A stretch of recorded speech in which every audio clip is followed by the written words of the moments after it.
hello लोगोफोर खुलुमबाय बयखौबो आंनि मायदांस्रि बर' इउटुब चेनेलाव बिराद गोबावनि उनाव दिनैसो आं भिडिअ होलायनोसै संनायनि नै आं दा नारजि ओंख्रि संनो नागिरदों नारजिखौ सोमना दोनदोंमोन सोमना दोनना सुनानै दा आं कुकाराव रुना लानोसै ओमफ्राय खारैबो होबाय आरो आङो नै दैबो होनानै लाबाय दा आङो रुनानै लानोसै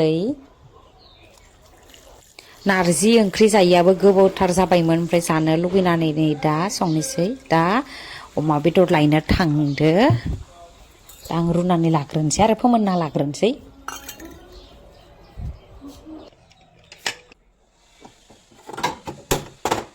नै आं दा जाननानै लाबाय आङो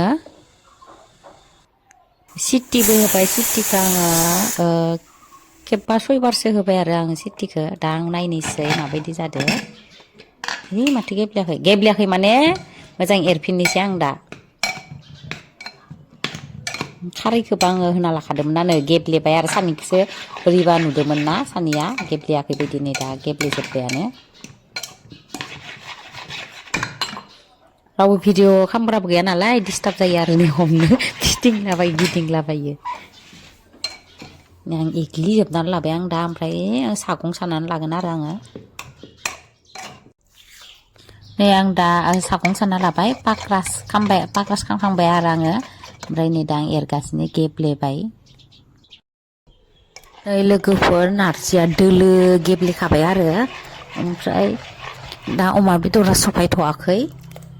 मोनफैथ'वाखै आरो दा ओमफ्राय अमा बेदरखौ एवनानै नारजिखौ होनसै दा आङो लखबना लाबाय नै दा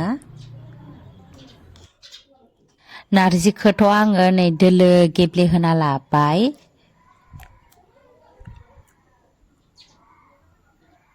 नै लोगोफोर आं दा साराय जानबाय आरो बेदरा सफैबाय थावखौबो बारा होआ मेजेमा ओंखारसोखायो थाव नै मेजेमानो बांसिन दा साराया दुंबाय ओमफ्राय आङो दा बानलुबो देना लाखाबाय थावा दुंबाय ओमफ्राय आं नै पियास होबाय आङो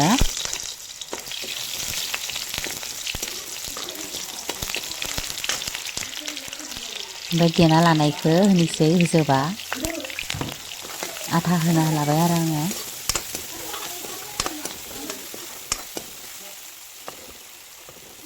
दा आङो बेदरखौ होनानै लानोसै आङो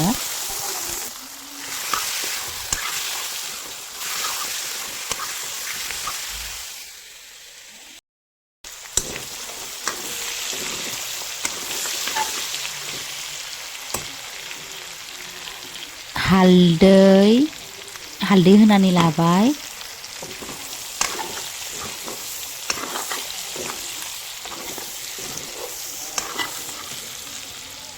बानलु सामब्राम जिरा देनायखौ आंनो होफिनबाय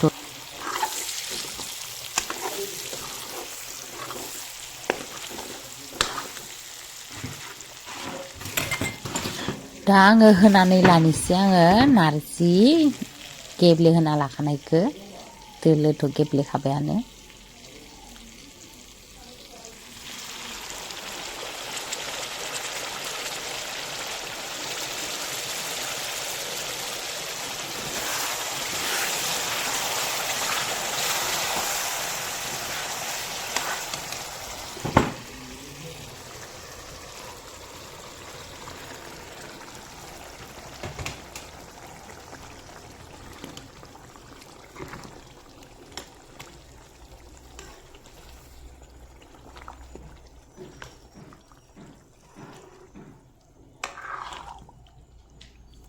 नै होना लाजोब्बाय आं ओमफ्राय नै बिथिं दैबो फुदुंना लादोंमोन आङो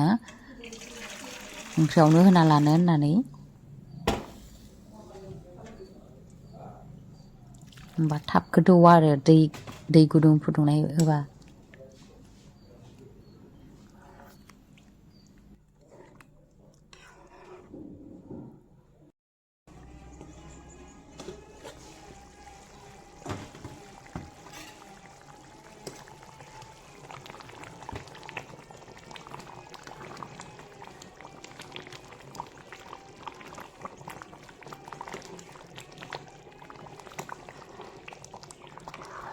मोनसिगोनानो नारजि अमा संनाया गोदौगासिनो दसे खोबना होनोसै ओमफ्रायनो आं थिं बुद बाथोन देनानै लानि आङो नै लोगोफोर अमा बेदरदो नारजि संनाया मोनबाय बिदिब्ला लोगोफोर भिडिअखौ बेखिनियावनो दोनथ'नोसै लोगोफोर बाय बाय